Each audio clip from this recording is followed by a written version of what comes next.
Hello student, मैं मुन्ना कुमार आपका channel chemistry में फिर से उपस्थित हो गया हूँ। आज मैं आपके लिए मिसलिनियस क्वेश्चन लेकर आया हूँ। अब लाना इसलिए पड़ गया क्योंकि सारे क्वेश्चन समाप्त हो चुके, लगभग सारे चैप्टर में पढ़ा चुका। ठीक है, अब जितने भी चैप्टर थे सारे लगभग पढ़ा चुके। कुछ ऐसे चैप्टर है जो अभी बाकी है। ठीक है, जैसे बहुभुज बाकी है और त्रिभुज बाकी है, इतना और एक प्रायिकता। तो इसको मैं लूंगा क्लास लेकिन बाद में। ठीक है, अब आपको जितना पढ़ाया हूँ उसको प्रैक्टिस करवा दें, तब वो सारे क्लास में फिर से लूंगा बाबू। ठीक है, तो चलिए प्रैक्टिस का पहला दिन कैसा रहता है आपके लिए और मेरे लिए देखते हैं। तो चलिए शुरू करते हैं बाबू। पहला सवाल देखते हैं, यदि a बराबर 4 के पावर 5 गुने 7 के पावर 3 तथा b के बराबर 7 के पावर 2 और गुने 4 के पावर 6 है, तो a गुने b का मान क्या होगा? ऑप्शन यहाँ पे दे रखा है बाबू। ठीक है, अब ऑप्शन क्या दे रखा है मैं उसके बाद में बात करूंगा। ठीक है, मैं कुछ बेसिक बातों पे चर्चा पहले कर लूं। ठीक है, बेसिक बात क्या होता है, जैसे देखिए आपने पढ़ा होगा कि अगर a के पावर m है और a के पावर n है, अगर ये आधार होता है बाबू, ये क्या होता है? आधार। क्या होता है? आधार। और ये भी क्या होता है? आधार। और पावर आधार सेम है बाबू, पावर अलग अलग है। तो जब गुना करेंगे तो पावर जुड़ जाएगा, a के पावर m प्लस n हो जाएगा। बात समझ लीजिए बाबू, क्या मैंने बताया आपको? मैंने कहा 1 गुने 1 के पावर m और 1 के पावर n बराबर a के पावर m प्लस n, अर्थात मैंने आपको कहा अगर आधार सेम है, देखिए इसका भी आधार a है और इसका भी आधार a है, पावर m है n है, तो पावर अलग अलग हो उसे कोई मतलब नहीं है। आधार अगर सेम है तो पावर जुड़ जाते हैं। तो यहाँ पर देखिए m प्लस n हो गया। यही बेसिक बात था इसका। चलिए जैसे जैसे बेसिक बात आते जाएंगे हम बताते जाएंगे बाबू। ठीक है, इसलिए प्रतिदिन वीडियो पे बने रहिए और चैनल को सब्सक्राइब करके बेल आइकन दबा दीजिए ताकि मेरा हर नोटिफिकेशन आपको सबसे पहले पहुंचे। और एक बात आवश्यक सूचना ये है कि मैथ के टाइम बदलकर अब जो 5:30 बजे में डालता था उसको टाइम को चेंज कर दिया, क्योंकि व्यूज बहुत कम आ रहे थे। ठीक है, व्यूज उसके कल होके आते थे, तो मैं ऐसे टाइम बनाना के लिए सोचा हूं कि सभी कोई वहां पे उपलब्ध हो और वीडियो को व्यूज कर सके। ठीक है, तो इसके लिए मैं 8 बजे का जो है, शाम में 8:30 बजे जो टाइम है फिजिक्स का जो टाइम था उसको मैं मैथ का टाइम कर दिया। अब मैं प्रतिदिन 8:30 बजे वीडियो अपलोड करूंगा। आप खाना खा के भी देखिए चाहे खाना खाने से पहले देखिए। ये वैसे दावा है जो खाना खाने के पहले भी ले सकते हैं और खाना खाने के बाद भी ले सकते हैं, दोनों तरह के दावा है। आराम से खाइए पीजिए रहिए। चलिए बाबू सवाल को शुरू करते हैं। तो यहाँ देखिए a का मान इतना है और b का मान इतना और a क्रॉस b है बाबू। यहाँ पे a क्रॉस b है, क्लियर? तो a का मान यहाँ पे 4 गुने 5 है, सॉरी बाबू 4 के पावर 5 है, आगुने 7 के पावर 3 है, आगुना में 7 के पावर 2, आगुने 4 के पावर 6 है। ठीक है, तो 4 के 4 में गुना कर देखिए 4 का सेम बेस सेम है तो इसका पावर जुड़ जाएगा। ये देखिए ये बेस और ये बेस सेम है बाबू, देख लीजिए यहाँ पे देख रहे हैं ना। तो 5 गुना 6 को 11 को, तो 4 के पावर कितना हो गया? 11। चलिए बाबू अब 7 भी सेम है, तो 7 के पावर कितना है? 3 है और 2 है, 3 और 2 है, तो 3 को 2 को 5 को, यानी कि 7 के पावर कितना हो गया? 5। यानी कि a क्रॉस b का मान हमारा कितना आया? a के पावर 11, 4 के पावर 11 और 7 के power 5। Option number A, option number A. चलिए बाबू बात समझ में आ गया, सेम टू सेम इसी पे थ्योरी पे था, तो आपने समझ लिया, मजा आया बाबू। वीडियो को लाइक कर देना अगर समझ में आ गया होगा तो ठीक है। अगर अभी भी आप चैनल पे नए हैं ना बाबू तो दबा ना दीजिए, सब्सक्राइब दबा दीजिए। ठीक है, चलिए नेक्स्ट सवाल देखते हैं बाबू। चलिए सवाल नंबर 2 कह रहा है 21 24 27, 21 प्लस 24 प्लस 27 प्लस और डॉट 51 का मान क्या होगा बाबू? अब सवाल जैसे ही पढ़े होंगे आपके अंदर चला हो गया होगा दिमाग में कौन सा सवाल? एपी का। एपी का सवाल है बाबू। अब एपी का सवाल है तो बनाना तो पड़ेगा ना जी, है कि नहीं? अब ये सवाल एपी का है और ये आपके क्वेश्चन बैंक का सवाल है बाबू। ठीक है, ये जो सवाल है आपका क्वेश्चन बैंक का है, इसलिए उसको सीरियस लीजिएगा। चलिए मैं हल करता हूं इसको। चलिए यह हम इसको ए मान लेते हैं, क्या मान लेते हैं? 21। और इसके अंतर जो होंगे उसको डी मान लीजिए। 24 में से 21 घटा होगा तो कितना जाएगा 3। और ये हमारा लास्ट में जो आया है एन है बाबू 51। चलिए तो 51 फॉर्मूला जैसे मैं आपको पढ़ाया था ए बराबर A plus n minus 1 into D बताया तो था। चलिए 51 बराबर 21 plus n minus 1 into D. चलिए बाबू 21 में से 51 में से 21 घटेगा तो यहाँ जाएगा 30 और यहाँ पे हो गया बाबू, यहाँ डी का मान रख दीजिए 3, तो यहाँ पे हो जाएगा 51 में से 21 घटेगा तो कितना जाएगा 30 और 30 से कट गया 10 मतलब 10 दाई के 30, तो यहाँ पे 10 बराबर n प्लस माइनस 1, तो ई गया उधर तक कितने हो गया 11, 10 हो गया एगो 11 एगो n बराबर कितना आ गया 11। चलिए n बराबर, अरे बाबू नहीं समझ में आता एक मैं और कर देता हूँ, इसको उधर भेजो। n बराबर क्या जाएगा ये 10 प्लस 1, n बराबर कितना हो गया 11। कोई हड़बड़ी नहीं है बाबू, आराम से बनाओ। चलो अब देखो यहाँ अब इसके अभी अपने n निकाल लिया, तो एन बराबर फॉर्मूला होता है n क्या होता है, एक फॉर्मूला मैंने आपको बताया था n बराबर a प्लस an, अगर an दिया हो तब तो एन निकालना है। तो 11/2 और a के मान कितना बा 21 आप प्लस कितना 51 जोड़िएगा तो 72 हो जाएगा बाबू। कितना हो जाएगा 72, 36 दूना 72, 36 में 11 से गुना कर दीजिए 6 3 6 3, कितना हो जाएगा 6 9 3, 396 है बाबू। ठीक है, ऑप्शन नंबर बी। चलिए बाबू समझ में आ गया, मजा आया तो वीडियो को लाइक कर दीजिए और अभी भी है नया तो सब्सक्राइब कर दीजिए। चलिए नेक्स्ट सवाल देखते हैं बाबू। सवाल तो ये भी मस्त है बाबू, देखिए अब इस सवाल जो आए, देखिए ये क्या होता है, थोड़ी सी दिमाग लगाने पे सवाल बन जाता है और वही दिमाग नहीं लगाइएगा तो नहीं बनेगा।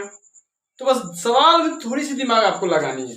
करना क्या है, देखिए अब इतना जो सवाल दे रखा है इसको सोचिए, इसमें सोचिए इसका इसमें संबंध है या फिर इसमें इसका संबंध खोजा जाता है। ठीक है, ये सरल करना हो सकता है या न्यूनतम रूप से हो सकता है। ठीक है, तो संबंध खोजिए, नहीं मिला मुझे मिला ये बताते हैं आपको। चलो इसको गुणनखंड कर सकते हो ना जी, कर सकते हो। कितना में कर सकते हो, तो 7 5 यानी कि ये 10 है तो 7 5 दूना 10, यानी कि x प्लस 5 x प्लस 10 2 आ सकता है ना, आ सकता है। मैं आपको बताऊंगा कैसे आ सकता है। चलो इसको पहले करो, 3 है, अब इसका सम तोड़ो पहले, तो ये किसी ना किसी का होल स्क्वायर हुआ है।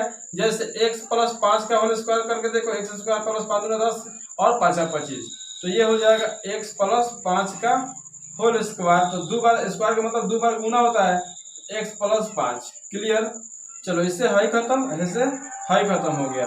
ठीक है, तो x plus 2 by x plus 2 बटा x plus 3। Clear, option number A. चलिए आपको ये नहीं बुझाया, मैं बुझवाता हूँ, मेरे पास हर दर्द के दवाई है, आप बस बोलिए, दुख बोलिए, दवाई आपका रेडी है। x square plus 7x plus 10। ठीक है बाबू, तो x इसको गुना करें तो 10x स्क्वायर हो जाएगा, इसको इसी तरह से तोड़ना पड़ता है। तो 10 यह 5x प्लस 2x बराबर 10। अब देखो 5 का 2 को 7 को 5 दूना 10। क्लियर, यहाँ देखो कॉमन ले लो, x प्लस x कॉमन ले लो, x प्लस क्या हो जाएगा 5, यहाँ से 2 कॉमन ले लो, x प्लस 5। ठीक है, x प्लस 2 आया और ये x प्लस कितना आ गया 5, 2 आया टर्म, मैंने यही चीजें लिखा था। तो इतने करने की जरूरत नहीं है, आप बस तोड़ना शुरू करो। और प्लस में तो अगर पूरा प्लस में तो प्लस में ना रहेगा जी, तो बस जो तोड़ा उसी को लिख लो x के संगे। एक बार 5 लिखा तो 5x प्लस, एक बार 2x प्लस। क्या क्लियर नहीं हुआ? अरे इसको तोड़ा तो कभी 5x प्लस 2x में, तो एक बार 5x x प्लस 2 कर लेंगे, एक बार 5x प्लस 5 कर लेंगे, एक बार x प्लस 2 कर लेंगे और हमारा इस तरह से सोल्व हो जाएगा। ठीक है, आया समझ में बाबू? और इस तरह से हमारा आंसर है ए, ऑप्शन नंबर ए। चलिए देखते हैं बाबू नेक्स्ट सवाल। अब देखिए यहाँ पे 4 नंबर सवाल है और कह रहा है 2 व्यंजकों का मौसा इतना है तथा लौसा इतना है, यदि एक व्यंजक इतना हो तो दूसरा व्यंजक क्या होगा।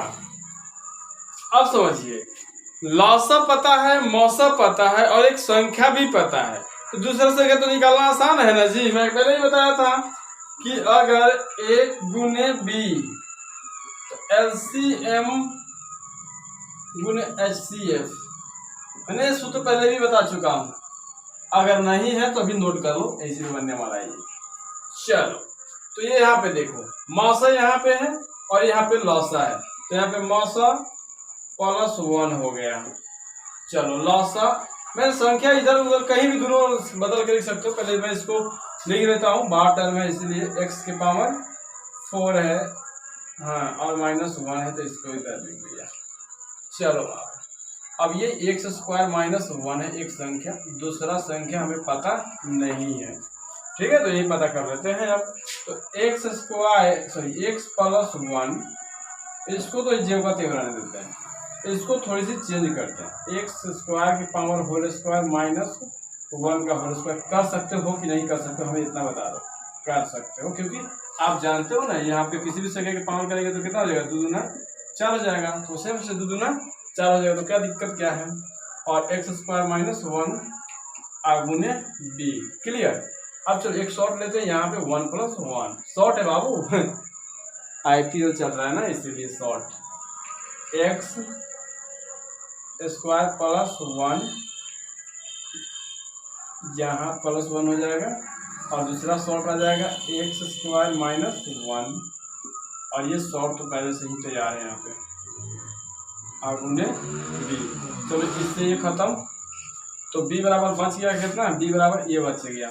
ऑप्शन देखो कहाँ है ये, b बराबर नीचे दिख रहा है कि नहीं दिख रहा है, थोड़ा सा देख लेते हैं, नहीं दिख रहा है। नीचे आएंगे तो थोड़ा आपको दिखाना बंद हो जाएगा। तो चलिए, यहाँ b बराबर कितना आ गया, x +1 और x² +1। यहाँ देखिए कहीं ऑप्शन में होगा, यहाँ पे option number D, x +1 x² +1, यहाँ है ना ऑप्शन में। तो इस तरह से इसको सोल्व कर सकते हैं। तो ये सूत्र आप हमेशा याद रखोगे, पहली संख्या को दूसरी संख्या बराबर ऐसे गुना एचसीएफ रखोगे, सराक्सीना काट के आंसर लिख दोगे, ठीक है। आप यहीं पे कर सकते थे। आप मैं लिखते समय इसका 2 बार तोड़ लीजिए, क्या दिक्कत है, वो 2 तोड़ लिखते समय भी तोड़ सकते हो उसको। चलिए बाबू, सवाल नंबर 5, ये सवाल बड़ी मस्त है और ऐसे सवाल एग्जाम में पूछे जाते हैं, ठीक है, तो दिक्कत नहीं है। कोई भी सवाल आया तो आप आसानी से उसको बनाओ। रेगुलर देखो, कोई भी काम अगर रेगुलर करते हो तो आसान हो जाती है कि नहीं, और वही चीज अगर आप रेगुलर नहीं करते हो तो मुश्किलें बढ़ जाती है, ठीक है, जिसके कारण मुश्किलें आपकी आप ही को निकल जाता है। इसलिए मुश्किल को हावी मत होने दो, क्योंकि मुश्किल के इतना हिम्मत नहीं है कि वो मुश्किल पैदा कर सके, क्योंकि आप डटे हुए हैं तो मुश्किल नहीं पैदा हो सकती है, क्योंकि आप वहां पे खड़े हो, और जब आप खड़े हो तो मुश्किल हो कैसे सकती है कि नहीं। इसलिए आप रेगुलर पढ़ते हो तो कभी मुश्किल नहीं आ सकती आपको। चलो, एक समकोण त्रिभुज है ABC है कि 2 आसन भुजाएं दिया हुआ है, 11 है और वो 60 सेंटीमीटर है, तो उसके परिवृत्त यानी कि वो वृत्त के अंदर है, परि माने अंदर होता है, परिवृत्त और मान, परिधि का मान क्या होगा, परिवृत्त के मान क्या होगा, तो परिवृत्त यानी कि परि मतलब होता है उसके चारों तरफ का आवरण, यानी कि कोई समकोण त्रिभुज है उसके चारों तरफ कोई आवरण बना हुआ है बाबू। ये देखिए, एक इस तरह से मान लीजिए कोई त्रिभुज हो गया, और इस तरह से जैसे मान लीजिए कि यहाँ से कोई टच किया और ऐसे कोई टच किया और एकदम यह केंद्र से होकर गुजर गया। ये जो लाइन था ये कहाँ से होकर गुजर गया, केंद्र से होकर गुजर गया बाबू, ठीक है, यहाँ से एकदम सीधा केंद्र की ओर, ठीक है। तो ये मान लीजिए कि ये 11 सेंटीमीटर है, 11 सेंटीमीटर है, और यहाँ से यहाँ तक का जो है 60 है, 60 सेंटीमीटर है। तो त्रिज्या कितना हो जाएगा, तो त्रिज्या हमारा कितना हो गया, 30 सेंटीमीटर। अब हमसे पूछ क्या रहा है, परिवृत्त के परिधि, वृत्तों की परिधि क्या होता है, तो परिधि क्या होता है, 2πr होता है, 2πr होता है बाबू। तो पाई का मान तो पाई ही रह जाएगा, r का मान कितना है, 30 है, तो 30 दूना 60, यानी कि 60 पाई हो गया। ऑप्शन कहीं होगा, ऑप्शन नंबर डी। मजा आया कि नहीं आया, मजा आया तो एक बार लाइक कर दो, कर दो, कर दो, सोचो मत बाबू, कर दो, ठीक है। चलिए 6 नंबर सवाल है बाबू, कह रहा है यदि समीकरण x² minus 4x plus 1 equal to 0 के मूल अल्फा एवं बीटा है तब alpha Q plus beta Q का मान ज्ञात करिए। अल्फा क्यू और बीटा क्यू के मान ज्ञात करना है। तो सबसे पहले तो आपको क्या ज्ञात करना चाहिए, शून्यक का योग और शून्यक के गुणनफल, पहले ये पता करो। ठीक है, तो समीकरण यहाँ पे इसको यहाँ पे लिख लो, x² माइनस 4x प्लस 1। चलिए बाबू, तो अल्फा प्लस बीटा तो क्या हो जाएगा माइनस b/a। तो चलो इसको लिखते हैं, तो सीधे हो जाएगा 4, क्योंकि माइनस माइनस प्लस यहाँ तो कुछ है तो सीधे 4 हो जाएगा, अल्फा इंटू बीटा। चलो ये होता है b/a, c/a होता है, c का मान तो 1 है तो 1 नीचे भी तो 1 हो जाएगा। ठीक है, अब चलिए इसका लिखिए, तो alpha Q plus beta Q बराबर होता है अल्फा प्लस बीटा के whole Q minus 3 alpha into beta plus into alpha plus beta, ये होता है बाबू। अब यहाँ पे देखो इसका मान चाहिए हमें और इतना हमें पता है। चलो अल्फा प्लस बीटा का मान कितना है हमें 4 के क्यू। अब यहाँ देखो 3 अल्फा इंटू बीटा का मान कितना है 1, तो 1 हो गया। अल्फा प्लस बीटा का मान कितना है 4। ठीक है, तो कितना हो जाएगा, ये 64 हो जाएगा और ये 4 के कितना हो जाएगा 12, तो 2 और यहाँ से 5 यानी कि 52। Option number B, option number B 52 आया बाबू। तो x² माइनस 4x प्लस 1 का मान कितना आया 52 आया बाबू। ठीक है, तो इतना के क्यू अगर करते हैं तो कितना आता है हमारा प्लस 52। ठीक है, तो आशा करते हैं कि आपको समझ में आ रहा होगा बाबू, मजा भी आ रहा होगा, मजा आ रहा होगा तो वीडियो को लाइक करिए।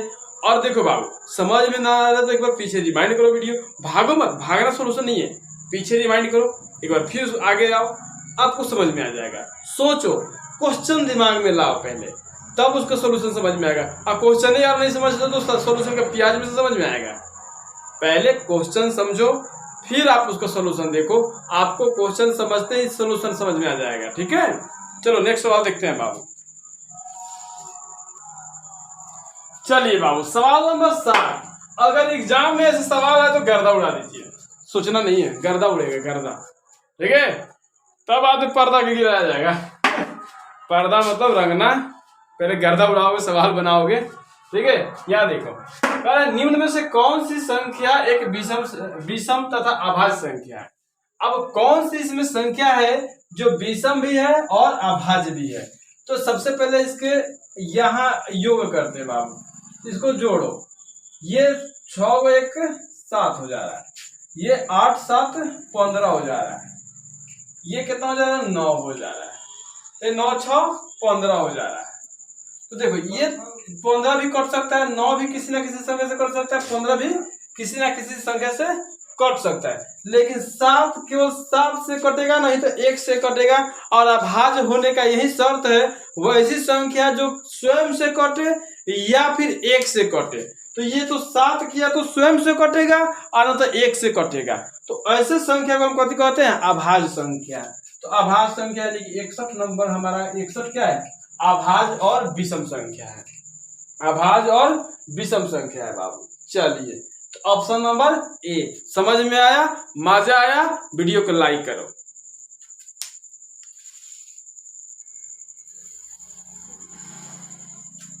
चलिए, सवाल ये ट्रिगोमेट्री से है बाबू। ऐसे सवाल आते मैं पढ़ा चुका हूँ, ट्रिगोमेट्री के वीडियो जाकर देख लो, पढ़ा चुका हूँ मैं। ठीक है, मैंने सारे चीजें पढ़ा चुका हूँ बाबू, शुद्ध चुका है अब सब, अब केवल आपको मिसलिनियस बताना खाली बाकी रह गया। ठीक है, और ये मेरे ओर से लास्ट सवाल है बाबू। देखो लास्ट इसलिए क्योंकि वीडियो लंबा हो जाता है, आप लोग पूरा देखते नहीं हो, उसकी इंप्रेशन गिर जाती है। पूरा देखा करो बाबू, वीडियो पूरा नहीं देखोगे तो ये आगे तक जाएगा नहीं, है कि नहीं। इतनी कंजूसी दिखाते हो बाबू, मैं इतने गर्म में बिना पंखा चलाए वीडियो बनाता हूँ आपके लिए, ताकि आपके फ्रेश आवाज जाए, सुनाए। इतनी पसीना गिरता है फिर भी बर्दाश्त करके वीडियो बनाता हूँ, और तुमको पंखा के नीचे 20 मिनट नहीं देखा जा सकता है। पूरा वीडियो वॉच करो, नहीं समझ में आता तो कमेंट करो बाबू, उसमें भी तो कंजूसी दिखाते हो तुम। यहाँ देखो सवाल, यहाँ देखो ये सवाल कितना है, तो यहाँ पे 10 है बाबू, 945, ठीक है। अब इस माइनस को बाहर कर लीजिए, अब इसमें कोई दिक्कत नहीं है, कोई दिक्कत नहीं। 945, ठीक है, 945। अब इसको तोड़िए,